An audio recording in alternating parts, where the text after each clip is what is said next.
اگر تو یہ چاہتا ہے کہ تیری دنیا بن جائے، اگر تو دنیا کے پیچھے بھاگنا شروع کر دیا، اگر تیری نیت یہ بن گئی کہ میری دنیا بن جائے، اور تیری نیت یہ بن چکی ہے کہ میری دنیا بن جائے، پھر تجھے اللہ سبحانہ و تعالی مصیبتوں میں دھنسا دیں گے۔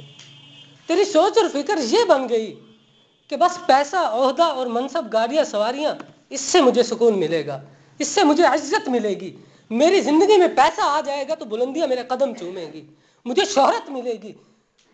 اور نہیں میرے بھائی، اور تو اس دن میں ایسا مگن ہو گیا کہ ماں کے حیا کو بھی بھول گیا۔ کم سنی کی عمر میں نرالی ہیں ضدیں ان کی، اس بات پہ مچلے کے زخم جگر دیکھیں گے۔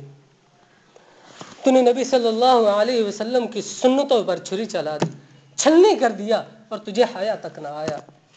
اور میرے بھائی، دنیا ایسے نہیں ملتی جس طرح سے تو چاہتا ہے، عزتیں تو ایسے نہیں ملتی، زندگی میں سکون تو ایسے نہیں آتا، بلندیاں تو ایسے نہیں ملتی، شہرت تو ایسے نہیں ملتی۔ اگر تو یہ چاہتا ہے کہ تجھے سکون مل جائے، تجھے عزت مل جائے، بلندیاں تیرے قدم چومے، جنت میں تیرا بھی گھر ہو، اور تجھے بھی جنت میں تخت و تاج ملے، اور ایسے محلات ملیں کہ جس کے نیچے سے نہریں بہتی ہوں، پھر میرے بھائی، اگر تو یہ چاہتا ہے کہ مال بھی آ جائے اور میری آخرت بھی برباد نہ ہو، دنیا میں بھی سکون مل جائے اور میری آخرت بھی بن جائے، مجھے رزق بھی مل جائے اور میرا ایمان بھی برباد نہ ہو، تو پھر سب سے پہلا کام آپ نے یہ کرنا ہے کہ اللہ پر ایمان لانا ہے، اور سچے دل سے اللہ پر ایمان لانا ہے، اور تقوی کو اپنے دل میں جگہ دینی ہے، اللہ کے ڈر کو اپنے دل میں جگہ دینی ہے، اللہ کے خوف کو اپنے دل میں جگہ دینی ہے۔ اللہ سبحانہ و تعالی فرماتے ہیں کہ وَلَوْ أَنَّ أَهْلَ الْقُرَىٰ آمَنُوا وَاتَّقَوْا لَفَتَحْنَا عَلَيْهِمْ بَرَكَاتٍ مِّنَ السَّمَاءِ۔ جو بستی والے، جو شہر والے، محلے اور قصبے والے اللہ سبحانہ و تعالی پر سچے دل سے ایمان لے آئے، اور اپنے دل میں اللہ سبحانہ و تعالی کے خوف کو اور ڈر کو جگہ دے دیں، پھر اللہ سبحانہ و تعالی کیا کرتے ہیں؟ اللہ سبحانہ و تعالی زمینوں اور آسمانوں سے نعمتوں اور برکتوں اور عزتوں کے اور شہرتوں اور بلندیوں کے جو دروازے ہیں اس بندے کے لیے کھول دیتے ہیں۔ سرتاج رسول صلی اللہ علیہ وسلم سے یہ سوال ہوا کہ اللہ کے نبی، ایمان ہے کیا؟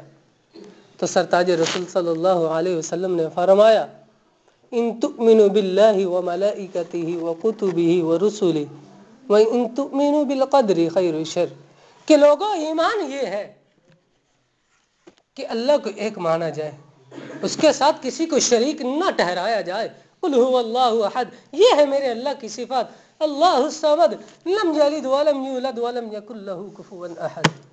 اور فرمایا فرشتوں پر ایمان لایا جائے، اور پھر فرمایا کہ اللہ کے رسول جو بھیجے گئے ہیں ان کو سچا اور سچا اور کھرا مانا جائے، اور فرمایا جو اللہ کی طرف سے کتاب بھیجی گئی ہے، قرآن بھیجا گیا ہے، اس کی تلاوت کی جائے، اس کا ذکر کیا جائے، اور فرمایا ان تؤمنوا بالقدر خیر و شر،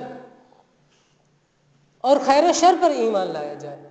اگر تمہیں کوئی بیماری آ جائے، تمہیں کوئی پریشانی اور مصیبت گھیر لے، تو تمہارا دل اور ایمان یہ کہے کہ یہ میرے اللہ کی طرف سے ہے، یہ میرے خالق و مالک کی طرف سے ہے۔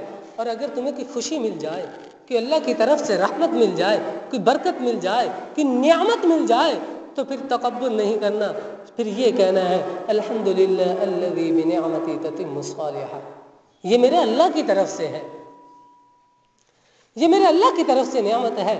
اور جب تقوی کے بارے میں سرتاج رسول صلی اللہ علیہ وسلم سے سوال کیا گیا تو آپ صلی اللہ علیہ وسلم نے فرمایا، لوگوں، تقوی اس دل میں ہوتا ہے۔ فرمایا تقوی ہاں ہونا، تقوی اس دل کا نام ہے۔ میرے بھائی، اگر چاہتا ہے کہ بلندیاں ملے، شہرت بھی ملے، عزت بھی ملے، اور میری زندگی میں سکون بھی آ جائے، تو پھر اس دل کو صاف کیجیے، اس دل میں حسد، بغض، کینے جیسی بیماری کو نکال پھینکیے، جھوٹ کو، فریب کو، اس لعنت کو اور شرک جیسی بیماری کو اس دل سے نکال پھینکیے، اور اگر دل میں جگہ ہی دینی ہے تو پھر تقوی کو دیجیے۔ فرمایا جو اللہ سبحانہ و تعالی سے ڈر جاتا ہے، اللہ سبحانہ و تعالی کا خوف جس کے دل میں آ گیا، جس دل میں اللہ سبحانہ و تعالی کا تقوی پیدا ہو گیا، پھر اللہ سبحانہ و تعالیٰ ایسی جگہوں سے اس کو رزق عطا فرماتے ہیں. فرمایا وَمَن يَتَّقِ اللَّهَ يَجْعَل لَّهُ مَخْرَجًا وَيَرْزُقْهُ مِنْ حَيْثُ لَا يَحْتَسِبُ.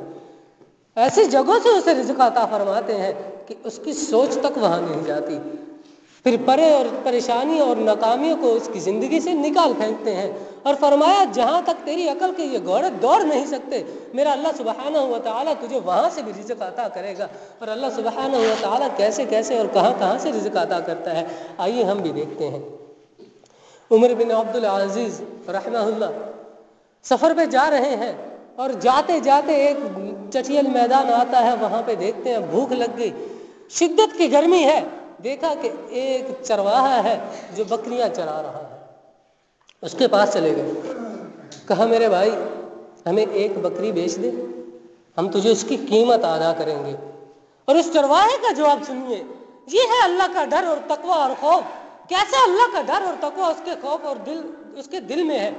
کہا میرے بھائی یہ بکریاں میری نہیں, میں ان کا مالک نہیں, میں تمہیں نہیں بیچ سکتا, میں تو خود غلام ہوں, میں تو بکریاں کسی کی چرا رہا ہوں, اس لیے میں تمہیں نہیں بیچ سکتا. عمر بن عبد العزیز اس کا جواب سنتے ہیں تو دل میں خیال آیا کہ آج اس کا امتحان لیتے ہیں, دیکھتے ہیں کہ کتنا اللہ کا ڈر اور تقوی اس کے دل میں ہے. کہا میرے بھائی ایک بکری ہمیں بیچ دے, تیرا مالک تجھے کون سا دیکھ رہا ہے. کہا اچھا تو نے سچ کہا, تو نے سچ کہا کہ میرا مالک مجھے نہیں دیکھ رہا, لیکن این للہ میرا اللہ تو مجھے دیکھ رہا ہے, جس نے مجھے زندگی دی ہے, جس نے مجھے سوچنے کے لیے عقل دی ہے, جس نے مجھے دیکھنے کے لیے آنکھیں دی ہیں, جس نے مجھے بولنے کے لیے زبان جیسی نعمت دی ہے, جس نے مجھے کام کرنے کے لیے ہاتھ دیے, جس نے مجھے چلنے کے لیے پاؤں دیے, دھڑکنے کے لیے دل دیا, وہ اللہ تو مجھے دیکھ رہا ہے, میں تمہیں بکری نہیں بیچ سکتا.